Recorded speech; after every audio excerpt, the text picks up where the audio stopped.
Hey, what is up guys, this is Cobb and I'm about to spend actual money on the worst value pack on the entire shop in Raid Shadow Legends, man. It is, of course, the notorious Gear Set pack. Now, this one actually isn't as... well, it's still terrible, but it still isn't quite as bad as some of them, which actually will pop up as like the Savage set or the Regeneration set. Sets that you can actually just farm in-game in dungeons. This one being the Bolster set does mean that it's a Forge Pass set, so it's obviously tougher to get your hands on good bolster gear.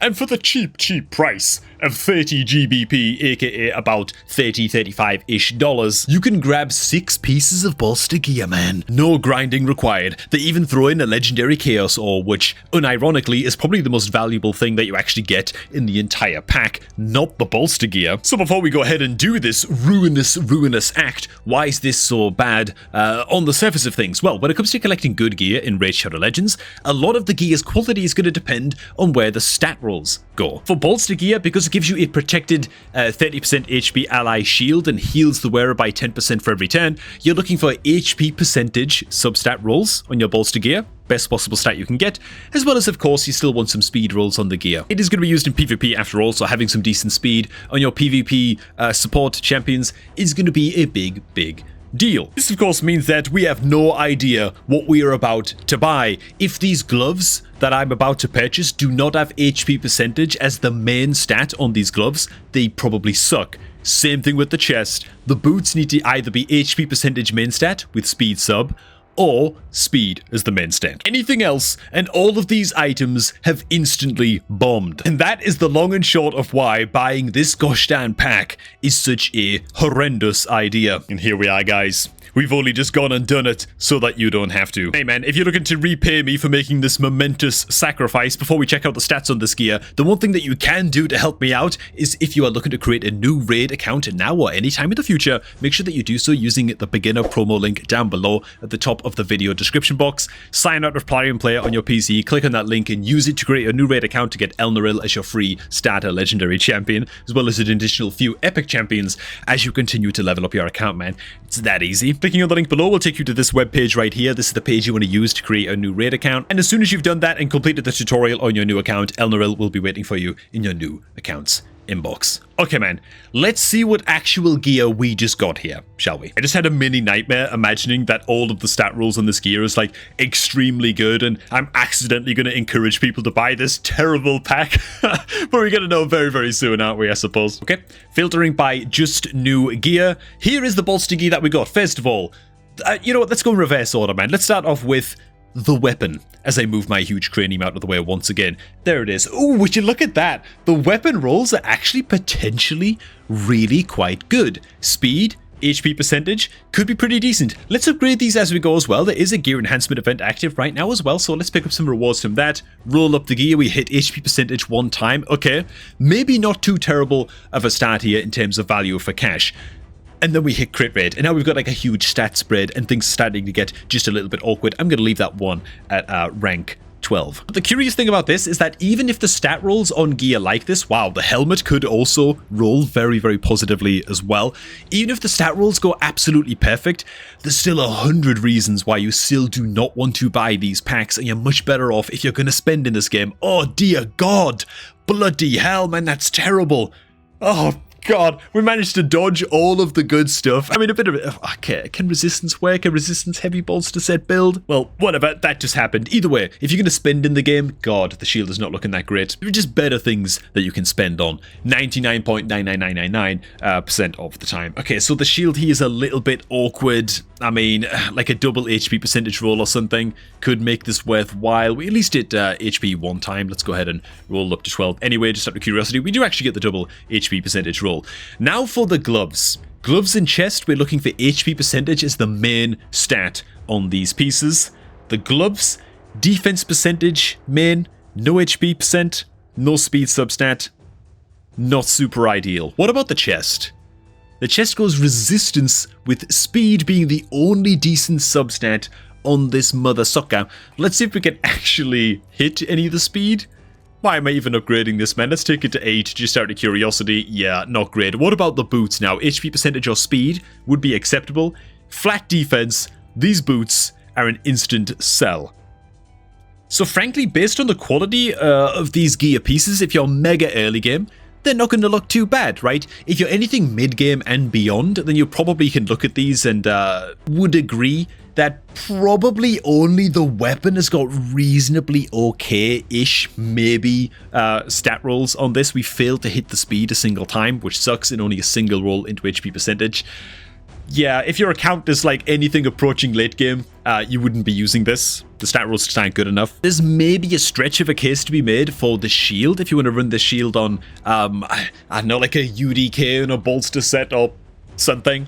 That's not going to happen right over Stone Skin, but a champion that doesn't want any speed, but wants to be in a bolster set and actually wants to be as slow as possible, maybe. How many champions are there like that in the game? Not many. I mean, realistically, the chest is a complete bomb as well. You can just get rid of that right away. Point is that even if these stat rolls had gone good, it's still just a terrible, terrible investment. And so what? Did we just get like one, if that, good artifact for $30 or the equivalent of $30? The answer is yes. Yes, that's what just happened. We just paid the equivalent of $30 for one good piece of gear, or for one mediocre piece of gear. Let's be honest, it wasn't very good, that weapon. Now you gotta remember this price, right? At $30, you can just go ahead and buy the bloody Forge Pass. If you want to spend on like these Forge Pass gear sets, you can spend $20 on getting the bloody Forge Pass, like gold rewards track unlocked, get way more gear than what we just got right now for one of the Forge Pass sets. Right now it's the Instinct set, and you get like a quadrillion extra goodies along the way as well, right? Accessories,